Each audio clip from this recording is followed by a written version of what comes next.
أما بعد فأعوذ بالله من الشيطان الرجيم. بسم الله الرحمن الرحيم. صاد والقرآن ذي الذكر بل الذين كفروا في عزة وشقاق كم أهلكنا من قبلهم من قرن فنادوا ولا تحين مناس وعجبوا أن جاءهم منذر منهم وقال الكافرون هذا ساحر كذاب أجعل الآلهة إلها واحدا إن هذا لشيء عجاب. صدق الله العظيم. درود الشريف. اللهم صل على سيدنا ومولانا محمد وعلى آل سيدنا ومولانا محمد.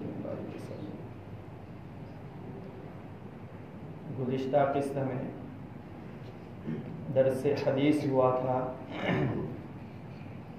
اس میں سے جو بڑا سبق نکلا تھا، جو اخذ ہوا تھا سبق، کہ ہر کام کے اندر اتباع ملت، اللہ کے رسول کی لائی ہوئی شریعت کا اتباع کرنا چاہیے، نہ کہ ان طریقوں کا فالو کرنا چاہیے کہ جو طریقے یا تو رسمیت کی وجہ سے جاری ہے یا اگلوں کی سنتیں ہیں جو اگلے برباد ہو گئے. تو اتباع سنن اور اتباع سنن نبویہ، اللہ کے رسول کی سنتوں کا تلاش کر کر کے اتباع کرنا، کہ آدمی جس بھی فیلڈ میں ہو، جس شعبے میں ہو، اس شعبے میں چاہیے اس کو کہ وہ سنتوں کو تلاش کرے. مثال کے طور پر ہم صبح کو اٹھتے ہیں تو نماز فجر ادا کرتے ہیں، تو اٹھنے سے پہلے بیت الخلا جاتے ہیں، اٹھنے کے بعد نماز سے پہلے بیت الخلا جاتے ہیں، وضو بناتے ہیں. تو وضو کے اندر جو اوپر کی سنتیں ہیں، ہم یہ تو نہیں کہہ سکتے کہ کما حق کہو ہم رسول اللہ کی طرح وضو بنائیں گے. ہم چاہے لاکھ کوشش کرے مگر آدمی اس مرتبے کو اور اس مقام کو نہیں پا سکتا، مگر کوشش تو کر سکتا ہے. آدمی کوشش کرے.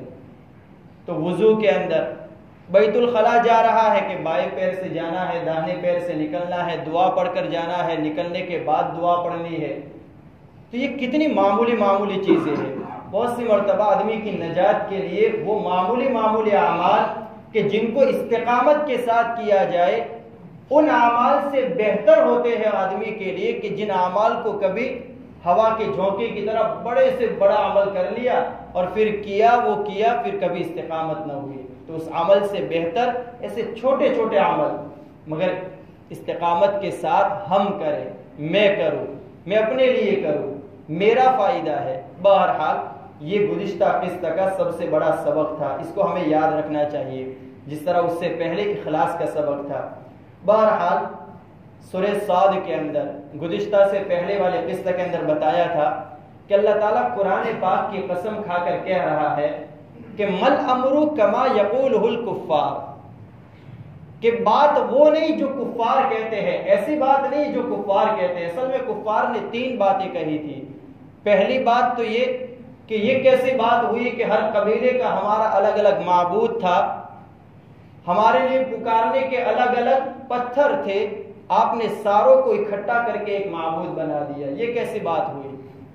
تو گویا کہ توحید کے خلاف ان کا دعویٰ تھا، رسول اللہ کی رسالت کے خلاف ان کا دعویٰ تھا کہ 2 بستیوں کے اندر ایک ہی آدمی ملا تھا اللہ کو نعوذ باللہ کہ جس کے اوپر قرآن اتارا جاتا.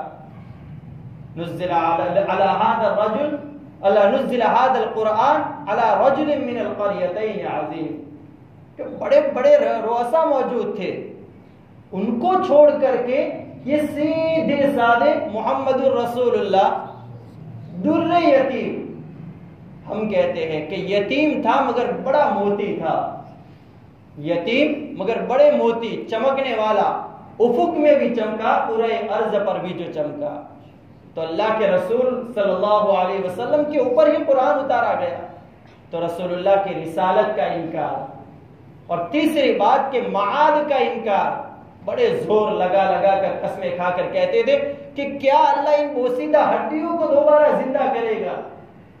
اور عقل تو یہی کہتی ہے کہ جب کسی کو جلا دیا گیا، اس کی ہڈیاں ریزہ ریزہ ہو گئی، اس کے ہڈیوں کے اوپر سے گوشت کا لباس اتر گیا، سارا کچھ ہوا میں ایسے بکھر گیا جیسے کچھ تھا ہی نہیں، پھر اللہ ان کو کیسے دوبارہ زندہ کرے گا؟ تو معاد کا انکار، اللہ ہماری حفاظت فرمائے۔ تو یہ تین انکار جو کر رہے ہیں، اس کا ریزن کیا ہے؟ کیا اس کی وجہ یہ ہے کہ وہ جانتے نہیں ہے، ان کو قلبی اطمینان نہیں ہے کہ یہ محمد الرسول اللہ ہے صلی اللہ علیہ وسلم؟ ان کو قلبی طور پر انشراح نہ ہوتا اگر کسی آدمی کے سامنے کوئی بات پیش کی جائے کہ بھائی بات ایسی ہے، تو ایک تو یہ ہے کہ آدمی دل مطمئن نہیں، اس لیے انکار کر دیتا ہے۔ کفار مکہ اللہ کہتے ہیں کہ ایسا نہیں ہے کہ ان کو قلبی طور پر انشراح نہیں ہے، اگر قلبی طور پر انشراح نہ ہوتا تو کعبے کی دیواروں کے پیچھے چھپ چھپ کر قرآن نہ سنتے۔ یہ قلبی انشراح تھا، ان کو اطمینان تھا، اعتماد تھا کہ 40 سال تک جس کے کردار پر دھبا نہ لگا ہو وہ اللہ کی ذات پر جھوٹ کیسے بول سکتا ہے؟ بہرحال قلبی طور پر انشراح، کیا اس کے انکار کرنے کی وجہ یہ ہے کہ وہ لوگ جانتے نہیں ہیں؟ کہا کہ نہ یہ بھی وجہ نہیں۔ تو پھر وجہ کیا ہے؟ وجہ قرآن نے آگے 2 وجہیں بیان کی، ان 2 وجہوں کو ہمیں سمجھنا ہے۔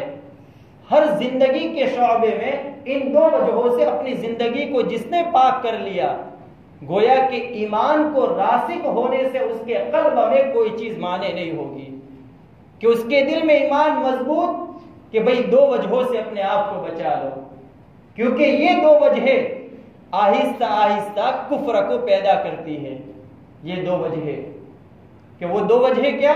کہ قرآن نے آگے کہا کہ بل الذین کفروا فی عزت وشقاق، بلکہ وہ لوگ جنہوں نے کفر کیا، کفر کی اصل وجہ فی عزت وشقاق، ان کا اپنی چودراہٹ۔ آدمی چودھری بننے کی کوشش کرے کہ میں تو چودھری ہوں، چھوٹے کی بات کیسے سنوں؟ داعی سیدھا سادہ کوئی آدمی پھٹے پرانے کپڑوں میں اگر ہمیں اللہ اور اللہ کے اتارے ہوئے اعمال کی طرف، رسول اللہ کی محبت کی طرف بلاتا ہے تو اس کے لباس کو نہ دیکھو، اس کے حیات کو نہ دیکھو۔ آدمی کے جسم کا فربہ ہونا اس کی کامیابی کی علامت نہیں، کپڑوں کا حسین ہونا اس کی فلاحی کا کوئی دار و مدار اس پر نہیں ہے۔ حضرت داؤد علیہ السلام طالوت قوم جو پورا واقعہ میں بیان کر چکا ہوں ایک موقع پر، تو اس کے اندر کیا ہوا تھا کہ بالکل علم سے لبریز، مگر ان کی حیت کیسی؟ وہی دبلے پتلے، وہی پھٹے پرانے کپڑے۔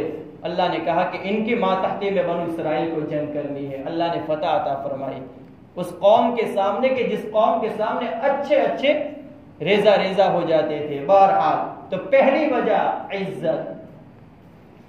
کفار یہ سمجھتے تھے ہم تو بڑے عزت دار ہیں، بڑے عزت دار، اپنے آپ کو عزیز، میں اپنے آپ کو عزیز نہ سمجھوں۔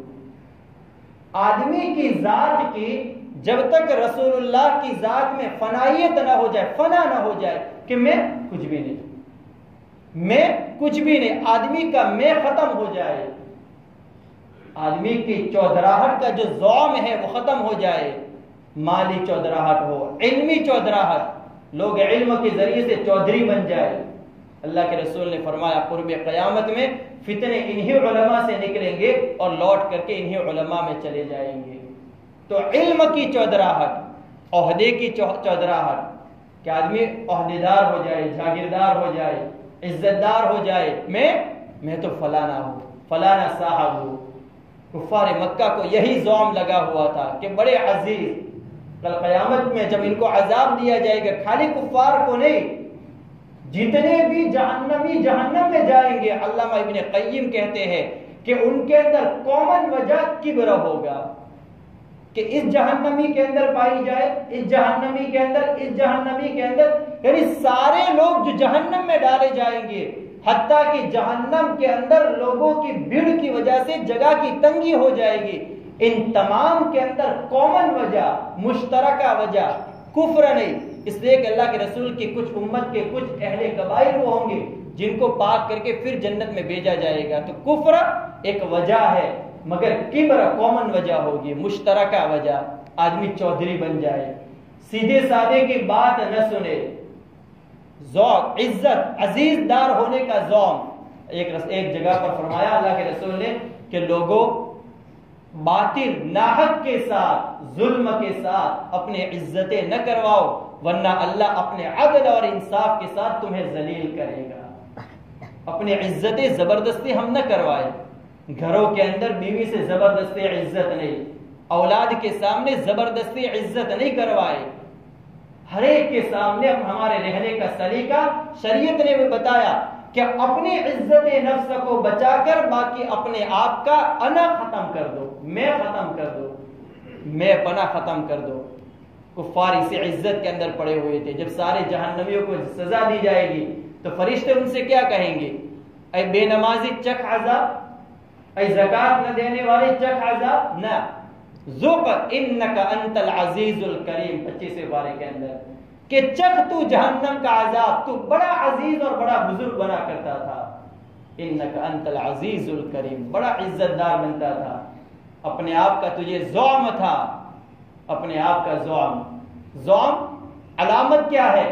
اللہ کے رسول عبداللہ بن مسعود رضی اللہ تعالیٰ عنہ راوی ہے، فرماتے ہیں کہ اللہ کے رسول نے فرمایا اذا قیل له اتق اللہ غضب، کہ عزیز ہونے کی علامت یہ ہے کہ جب تجھ سے یہ کوئی یوں کہے کہ اے اللہ کے بندے تقوی اختیار کر، یہ نہ کر، شادی میں خرافات نہ کر، رسمیت کی زنجیر کو توڑ دے، فلانا کر دے، فلانا کر دے، شریعت کا کوئی حکم بتائے تو غضب، اللہ کے رسول نے فرمایا کہ اس کا ناک اور بھو چڑھ جائے، سمجھو کہ وہ اپنے آپ کو عزیز سمجھتا ہے، اپنے آپ کو عزیز سمجھتا ہے. کفار مکہ کے بارے میں کہا وَإِذَا قِيلَ لَهُ اتَّقِ اللَّهَ أَخَذَتْهُ الْعِزَّةُ بِالْإِثْمِ، جب ان کفار مکہ سے کہا جاتا ہے کہ اللہ سے ڈرو، اللہ کے احکام کو مانو، رسول اللہ کی رسالت کا اپنے دل میں تعظیم کے ساتھ اتباع کرو، تو وہ لوگ کہتے ہیں أَخَذَتْهُ الْعِزَّةُ بِالْإِثْمِ، ہم کیوں کر اس نادار کی، اس مفلس کی اتباع کرے؟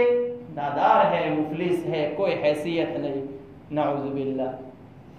حضرت نوح علیہ السلام کے قوم کے اندر جب نوح علیہ السلام نے تبلیغ شروع کی تو قرآن نے کہا کہ اس قوم کے بڑے لوگوں کا اور چھوٹے لوگوں کا ایک مشترکہ جواب تھا. جواب یہ تھا کہ کیا ہم اس آدمی کا اتباع کریں جس کے پیچھے چلنے والے سارے مفلس اور نادار ہو. حضرت ابو الحسن علیمیہ ندوی رحمۃ اللہ نے ایک جگہ پر لکھا ہے کہ اس امت کا خاصہ افلاس ہے کہ یہ مالی اعتبار سے کبھی زیادہ آگے نہیں آئے گی. خاصہ ترہ امتیاز، ہم زیادہ اپنے آپ کو عزیز بنانے کے چکر میں نہ رہے.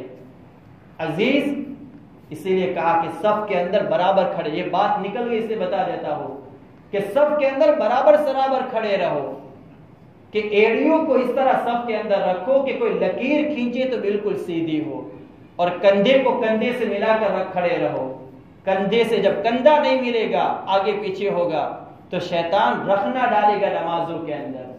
ایک آدمی کا کندھا دوسرے کے کندھے سے، لوگ صفوں کے اندر کھڑے رہتے، کوئی پرواہ نہیں ہوتی.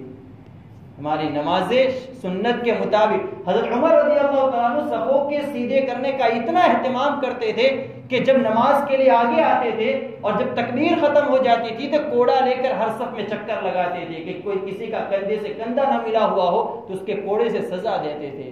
کندھے سے کندھا ہمارا ملا ہوا ہونا چاہیے، کہ کندھے سے کندھا ملا ہوا ہوگا، نمازوں کے اندر رخنہ اندازی ختم ہو جائے گی. نمازوں میں جی نہیں لگتا، کندھے سے کندھا ملا کر ہم کھڑے رہے، دائیں طرف بھی بائیں طرف بھی. اس کو ہم چھوٹا پن نہ سمجھے. کوئی آستین پکڑ کر کھینچ لے، برا نہ لگائے. میں اپنے گھر کا بڑا ہوں گا، اس کو حق بنتا ہے کہ میری آستین پکڑ کر مجھے کھینچ لے. صف درست کرنا ہے.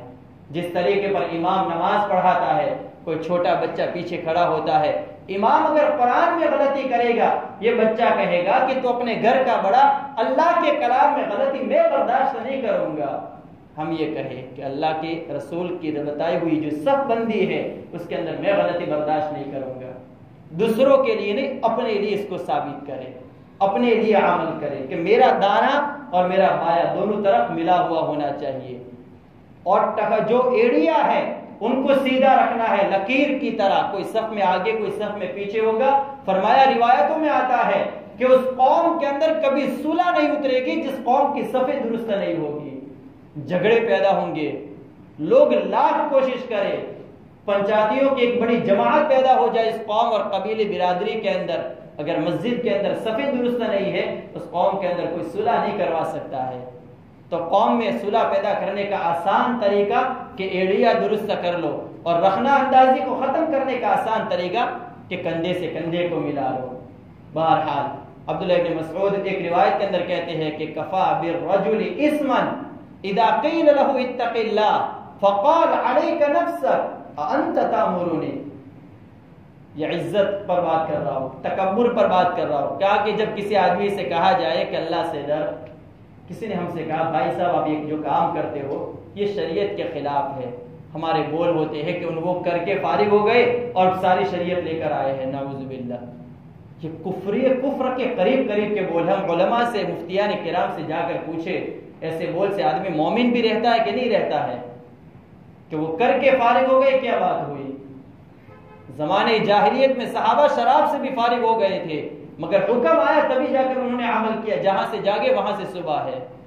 تو کوئی ہم سے یہ کہے کہ اللہ سے ڈر، ایسا نہ کر، رسمیت کو ختم کر، کہ کسی کا انتقال ہوا تو انتقال پر شریعت نے کہا کہ غم مناؤ، شادی ہے شریعت نے کہا خوشی مناؤ، مگر بارڈر طے ہے، چہار دیواری طے ہے، اس چہار دیواری سے باہر نہ نکل۔ کوئی تجھے کیا کہے گا وہ چھوڑ دے، تو کم کو کھلائے گا تو بھی تیری چودراہٹ پر کوئی افیکٹ نہیں آئے گی، زیادہ کو کھلائے گا تو بھی تیری چودراہٹ کوئی بڑھ نہیں جائے گی۔ موت میت پر تو کیا کھلا رہا ہے وہ اللہ دیکھ رہا ہے۔ تو بہرحال عزت دار ہونا، کہ اللہ کے رسول نے ایک جگہ پر ایک روایت میں فرمایا کہ 5 آدمی سب سے زیادہ عزیز ہے۔ ہم عزت دار بننا چاہتے ہیں، 5 میں سے کوئی ایک بن جائے، 5 میں سے کوئی ایک۔ نمبر 1 عالم زاہد، عالم ہو مگر دنیا سے بے رغبت۔ اصل میں ہوتا یہ ہے کہ لوگ اپنی تعظیم کے ذریعے سے، اپنی تعظیم کسی کے قلب میں بٹھائی تو پھر پیسے اینٹھنے کا اس کو ذریعہ نہ بنائے۔ اللہ نے میری پہچان داعی کی بنائی ہے تو میں اپنی دعوت کے ذریعے سے دنیا کا کوئی مفاد حاصل نہیں کروں گا۔ میری پہچان عالم کی ہو تو میں اپنے علم کے ذریعے سے دنیا نہیں کماؤں گا، اپنی ذات کے لیے کبھی پیسوں کا سوال نہیں ہوگا۔ بہرحال تو عالم دنیا سے بے رغبت، دنیا سے ایسی بے رغبتی کہ وہ آدمی اپنا مقتدا حضرت ابو ذر غفاری رضی اللہ تعالیٰ عنہ کو مانتا ہو۔ سارے صحابہ دنیا سے بے رغبت تھے، مگر ابو ذر کی دنیا سے بے رغبتی کا عالم ہی کچھ اور تھا۔ تو دنیا سے بے رغبت عالم لوگوں میں سب سے زیادہ عزیز ہے، سب سے زیادہ عزیز۔ اس کی کوئی عزت کرے کہ نہ کرے مگر خود اللہ کی نگاہ میں وہ عزیز ہے، تو لوگوں کی عزت کرنے اور نہ کرنے کا حال اس کے اوپر کبھی طاری نہیں ہوگا۔ کیا فرق پڑتا ہے کوئی عزت نہ کرے، کیا فرق پڑتا ہے کوئی عزت کی نگاہ سے نہ دیکھے، کیا فرق پڑتا ہے کوئی کتراتی نگاہوں سے دیکھے، کوئی فرق نہیں۔ ہم اپنے آپ کو مٹا دیں، میں اپنے لیے کچھ نہیں بلکہ اپنی ذات کے لیے، اپنی ذات کے لیے رسول اللہ کی سنت کی اتباع میں کچھ کروں گا تو کروں گا، باقی میرے لیے اللہ کے رسول سے بڑا کوئی عزیز نہیں ہے۔ اللہ کے رسول کی ذات سب سے زیادہ عزیز۔ تو عالم زاہد پہلا کہا کہ دوسرا فقیہ صوفی، فقیہ صوفی، فقیہ لوگوں کو شریعت کا طریقہ بتائے، شریعت کا صحیح طریقہ بتائے، صحیح طریقہ، سماجیات کے پریشر میں آ کر اپنے فتووں کو نہ بدلے۔ فقیہ صوفی، سماجیات پوچھنے والا کون ہے، اس کے لیے کیا فتویٰ ہونا چاہیے، نہیں، کوئی حرام ہے تو حرام ہے، کوئی حلال ہے تو حلال ہے، حلال کو حرام کہنا، حرام کو حلال کہنا۔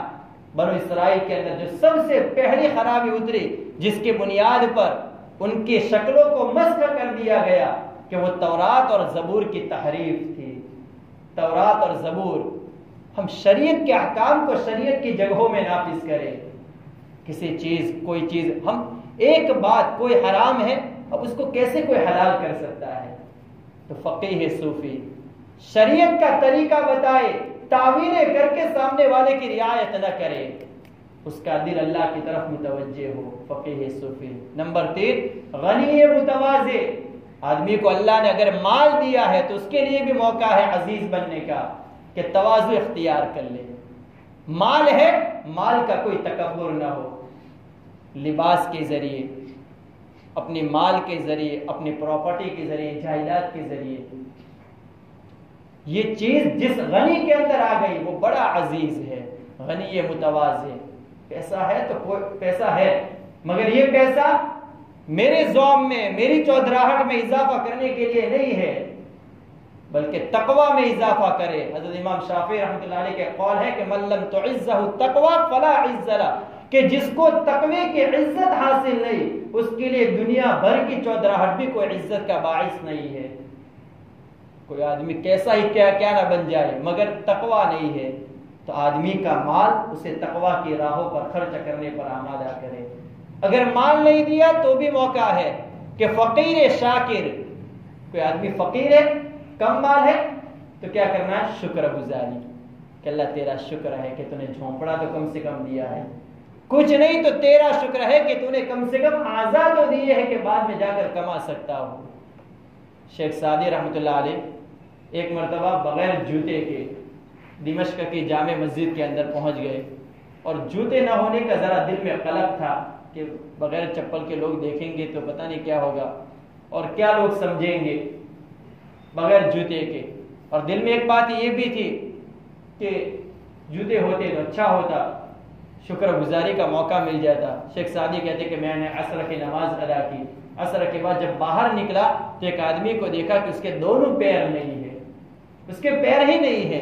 تو میں نے اللہ کا شکر ادا کیا کہ اللہ تیرا شکر ہے کہ تو نے کم سے کم پیر تو دیے ہیں. ہر حال میں اللہ کا شکر. کسی کا انتقال ہو جائے، آدمی اگر کہہ دے الحمدللہ انا للہ و انا الیہ راجعون، اس کے اجر میں کئی گنا اضافہ ہو جاتا ہے، چاہے مرنے والا بیٹا ہی کیوں نہ ہو. کہ کوئی مصیبت آ گئی الحمدللہ انا، پہلے ہر حال میں اللہ کا شکر ادا کرے، ہر حال میں اللہ کی تعریف. اور خارج صلاۃ میں اللہ کا شکر کب آئے گا؟ کہ جب داخل صلاۃ الحمدللہ رب العالمین جب وہ پڑھے تو شکر گزاری کا استحضار ہو. نماز پڑھے نا تو الحمدللہ رب العالمین امام صاحب پڑھ رہے ہیں تو ایسا نہیں کہ امام صاحب خالی کوئی رٹا ہوا قرآن، کوئی رٹا ہوا کوئی رٹا لگا رہے ہیں. ہم توجہ کے ساتھ قرآن سنیں. امام صاحب نے عشاء کے اندر جو پڑھا کہ یا ایھا الذین آمنوا اتقوا اللہ، پھر آخر آیت میں آیا العزیز الجبار المتکبر، کہ اللہ بڑا عزیز ہے، بڑا جبار ہے، بڑا متکبر ہے. ہم استحضار کے ساتھ قرآن کو سنیں. فقیر شاکر. کچھ نہیں ہے تو اللہ نے دیکھنے کے لیے آنکھیں دی ہے، وہ بھی نہیں، چکھنے کے لیے زبان دی ہے، کچھ بھی نہیں ہے تو کم سے کم اس آدمی کی حالت حضرت ایوب علیہ السلام سے تو یقیناً بہتر ہوگی. اللہ کا شکر ادا کرے کہ اللہ تیرا لاکھ لاکھ شکر ہے. تو فقیر شاکر اس کے لیے موقع ہے. اور پانچواں وہ بندہ ہے کہ جو ہمیشہ مسجدوں کے اندر لگا رہتا ہو، قلب اس کا مسجد کے اندر لگا ہوا ہو، وہ عزیز ہے. ہمیشہ ہم اپنے آپ کو مسجد کے ماحول کو لازم پکڑے. نمازوں کا اس سے اہتمام ہو، خاص کر کے نمازیں ہیں، نمازوں کے علاوہ باقی اعمال ہے، مگر پہلے مقدم نماز ہے. گھروں سے ہم نماز کے لیے نکلے، اڑوس پڑوس میں لوگوں کو فجر کے لیے اٹھاتے ہوئے آئے، اڑوس پڑوس میں فجر کے لیے، عشاء کے لیے نکل رہے ہیں، کوئی آدمی ادھر الٹا جا رہا ہے، کم سے کم اتنا تو کہہ سکتے ہیں کہ چلو بندے نماز پڑھنے کے لیے. ہم اتنا تو کہہ سکتے ہیں نمازوں کی طرف ہمارا مجمع مسجدوں کی طرف رخ کرے. گھروں کے اندر آدمی 100 کا مجمع بھی اگر گھروں کے اندر جماعت کے ساتھ نماز ادا کر لیتا ہے، مسجد کے اندر 3 ہی بندے کیوں نہیں ہیں، مگر مسجد کی نماز اس گھر کے 100 فرد کی جماعت سے بہتر ہے. اس لیے ہم مسجدوں کا اہتمام کریں. ہم اپنی اجتماعیت اور اتحاد اور اجتماعیت کے لیے نمازیں انہی مسجدوں میں ادا کریں جو نماز اللہ کے رسول نے جس جگہ پر ادا کرنے کو کہا. مثال کے طور پر جمعہ کی نماز ہے، عیدین کی نماز ہے، چھوٹے چھوٹے قصبوں کے اندر چھوٹی چھوٹی جگہوں کے اوپر جو نماز جمعہ جاری ہو گیا اس میں ادا نہ کرے، کم سے کم شہر کی جامع مسجد کا اہتمام کرے، شہر کی بڑی مسجد کا اہتمام کرے۔ اس سے امت کے اندر اتحاد اور اجتماعیت قلوب آئے گی، یہ ضروری چیزیں ہیں۔ اس کے اندر عزت قوم کی بڑھے گی، ملت کی بڑھے گی۔ بہرحال کفار کے کفر کی ایک وجہ مدارج السالکین، ایک بات بتا دیتا ہوں، مدارج السالکین کے اندر علامہ ابن قیم، اس امت کے اندر دو سلف ایسے گزرے ہیں کہ اگر کوئی آدمی اپنا قلب بنانا چاہے، اپنا قلب بنانا چاہے کہ بھئی میں دل بنانا چاہتا ہوں، اللہ کی طرف زیادہ سے زیادہ متوجہ رہنا چاہتا ہوں، تو علماء اس سے کہتے ہیں کہ دو آدمیوں کی کتابیں پڑھا کرو، ایک حضرت علامہ ابن قیم رحمۃ اللہ علیہ اور ایک حکیم الامت حضرت مولانا اشرف علی تھانوی رحمۃ اللہ علیہ۔ ان دونوں کی کتابیں بکثرت پڑھا کرو، دل بنے گا۔ اگر نہیں پڑھ سکتے تو کسی سے پڑھا لیا کرو، نہیں پڑھا سکتے تو کسی سے باتیں سن لیا کرو کہ حضرت کی دو باتیں سنا دو، میرے پاس 2 منٹ کا وقت ہے۔ اس طرح کر کے ہم طلب کے ساتھ 2 باتیں ان کی سنیں۔ تو مدارج السالکین کے اندر علامہ ابن قیم رحمۃ اللہ علیہ نے لکھا ہے کہ عزت، چودراہٹ، یہ ایک ایسی بری بیماری ہے کہ میں نے اپنے اسلاف کو، علامہ ابن قیم کہتے ہیں کہ میں نے اپنے اسلاف اور اساتذہ کو کہتے ہوئے سنا ہے کہ کفر سے بھی بدتر دل کا تکبر ہے، کفر سے بھی بدتر دل کا تکبر۔ کہ آدمی، میں نے اپنے شیخ جو حضرت مولانا مفتی اعظم صاحب ہے ان کو کئی مرتبہ دیکھا ہے کہ آدمی چھوٹا سا ہے، کوئی بات بیان کر رہا ہے تو بڑی توجہ کے ساتھ آنکھیں اٹھا کر کے اس کے آنکھوں میں آنکھیں ڈال کر کے ہمیشہ بات سنا کرتے تھے۔ یہ ادب ہے، یہ ادب ہے۔ یہ میں اپنی بات بارے نہیں کہہ رہا ہوں، آپ تو جس طرح ماشاء اللہ سن رہے اچھا سن رہے، یہ ان کے متعلق بتا رہا ہوں۔ تو ہم کسی کی بات کو سنیں تو راستے میں کوئی بات کرنے کے لیے آیا، ضرورت کے متعلق آیا ہے تو پورا متوجہ ہو کر بات کو سنے، پورا متوجہ ہو کر اس کی طرف کان لگائے، آنکھیں لگائے اور پھر بات کو سنے۔ اگر اوٹلا ہے چوراہے کا تو چوراہے کے اوٹلے پر بیٹھ کر کے اس کی بات سنے، ہم چھوٹے نہیں ہو جائیں گے، عزیز کے عزیز رہیں گے۔ بہرحال بل الذین کفروا فی عزت، کہ پہلی وجہ کہ عزتوں میں، چودراہٹوں میں پڑے ہوئے ہیں۔ کیسی عزتیں اور چودراہٹیں کہ بدر کے اندر سارا کچھ کھل گیا، بدر کے اندر سارا کچھ کھل گیا۔ ایسے عزت اور چودراہٹوں کی وجہ سے وہ اللہ کو نہیں مانتے، رسول اللہ کو نہیں مانتے اور قیامت کو نہیں مانتے ہیں۔ ایک وجہ تو یہ ہے۔ دوسری وجہ وشقاق اور اختلاف، کسی کا کسی سے اختلاف ہو جائے، اختلاف کرنے کا حق ہے، مگر یہ بات سمجھنے لائق ہے کہ دین کے شعبوں میں بھی جب اختلاف دلوں تک پہنچ جائے تو وہ مذموم ہے، وہ پسندیدہ نہیں ہے۔ ہمارا دل ہمیں آمادہ کرے کسی عالم کی برائی کرنے پر، ہمارا دل ہمیں آمادہ کرے ماں کی برائی بیان کرنے پر بیوی کے سامنے، یا بیوی کی برائی بیان کرنے پر ماں کے سامنے۔ یہ شقاق، یہ اختلاف شریعت میں کہیں محمود نہیں ہے۔ لوگ پردہ ڈال دیتے ہیں اختلاف کو یہ کہہ کر کے کہ پہلے زمانے میں بھی اختلاف ہوئے ہیں، آج بھی اختلاف ہوئے ہیں، پھر 2-4 باتیں بیان کر دیتے ہیں۔ نہیں، ایسا نہیں ہونا چاہیے۔ ہم کسی کا کوئی اختلاف، کوئی مخالفت ایسی نہ کرے کہ وہ مخالفت ہمیں آمادہ کرے کسی کی برائی بیان کرنے پر، کسی کی برائی نہ دلوں میں نہ رکھے۔ کوئی کس ترتیب سے چل رہا ہے وہ اس کا اپنا ذاتی مسئلہ ہے۔ ہمارا یہ اختلاف ہمیں مجبور نہ کرے کہ ہم تعصب پر اتر جائے۔ قومیت، وہ قوم فلانی قوم ہے، فلانی قوم ہے، فلانی قوم ہے۔ ایک مرتبہ حضرت مولانا یوسف صاحب رحمۃ اللہ علیہ ایک جگہ سے، ایک سفر ساتھ میں ہو رہا تھا تو ایک جگہ سے گزر ہوا، ساتھیوں میں سے کسی ساتھی نے اس بستی والوں کے متعلق، یہاں سے دور کی بستی ہے، کہا کہ یہاں کے لوگ سارے سود خور ہیں، یہ لفظ کہا، یہاں کے لوگ سارے سود خور ہیں۔ تو اس وقت حضرت نے کہا تھا کہ پوری بستی کو کیوں خراب کہتے ہو، سارے لوگ تھوڑی خراب ہوتے ہیں۔ اور پھر اس کے بعد کہا کہ گناہ خراب اگرچہ ہوتا ہے مگر گنہگار خراب نہیں ہوتا ہے۔ سارے لوگوں پر کہ فلانی برادری والے ایسے ہیں، فلانے لوگ ایسے ہیں، پوری قوم کو ہم کبھی خراب نہ کہیں، اور کسی ایک فرد واحد کو بھی خراب کہنے کا حق اور ادھیکار اللہ نے ہم کو نہیں دیا ہے۔ ہم کسی کو خراب کیوں کہیں؟ تعصب میں آ کر کے میمن کو میمن، مومن کو پٹھان، بلوچ کو یہ سارا جو کچھ چل رہا ہے یہ غلط ہے، ایسا نہیں ہونا چاہیے۔ ہر قوم کا اپنا وتیرہ، اپنا طریقہ ہوتا ہے اور وہ کامیاب ہے۔ اس لیے کسی قوم پر تنقید کرنے کی کوئی وجہ نہیں بنتی ہے۔ دین کے شعبے کہ تبلیغ دو حصوں میں بڑھ گئی، یہ والے نہ ان کو نہ یہ والے ان کو کہنے کا کوئی حق رکھتے ہیں۔ زبانوں پر ہم تانے لگائے، ورنہ اللہ والوں نے لکھا ہے کہ جب ان زبانوں پر تانے نہیں پڑیں گے تو مرنے کے بعد قبر کھول کر کے دیکھ لینا اس کا چہرہ قبلہ سے ہٹا ہوا ہوگا۔ ہم اپنے زبانوں پر تالے رکھے، اتنے بڑے بڑے تالے، کسی محل میں سونا پڑا ہوا ہے تو اتنا بڑا تالا لگاتے ہیں، اس سے کئی گنا زیادہ ٹن کا تالا ہمارے منہ پر لگائے، ہم کسی کو خراب نہ کہے، کسی کی کدورت دل میں نہ لائے، کسی کے بارے میں برا خدشہ نہ لائے۔ کوئی اللہ اللہ کرتا ہے تو بھی اللہ کو تلاش کرتا ہے، کوئی آؤ آؤ کہتا ہے تو بھی اللہ کو تلاش کرتا ہے، ہر ایک اللہ کی تلاش میں ہے۔ کیا پتا اسے موت کے وقت اللہ مل جائے اور مجھے اللہ نہ ملے۔ اس لیے بعض اللہ والوں نے لکھا ہے کہ جب مخالفت اختلاف قلوب تک پہنچ جاتی ہے تو اس آدمی کے خاتمہ بالسوء کا امکان ہے، وہ آدمی برے خاتمے سے مرتا ہے۔ اللہ ہماری حفاظت فرمائے۔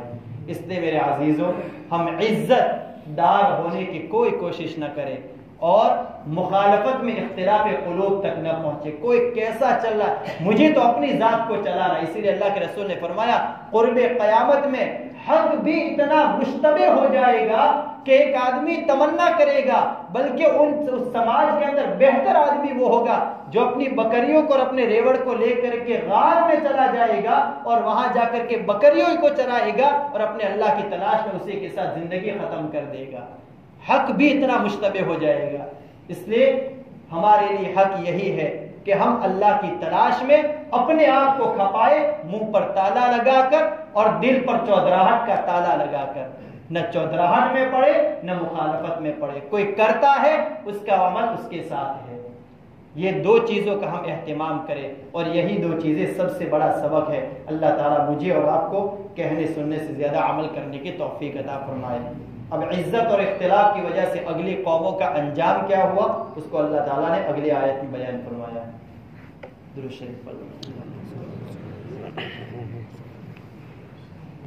بسم اللہ الرحمن الرحیم۔ اللهم لك الحمد كله ولك الشكر كله وإليك يرجع الأمر كله علانيته وسره بيدك الخير كله إنك على كل شيء قدير اللهم صل على سيدنا ومولانا محمد وعلى آل سيدنا ومولانا محمد وبارك وسلم۔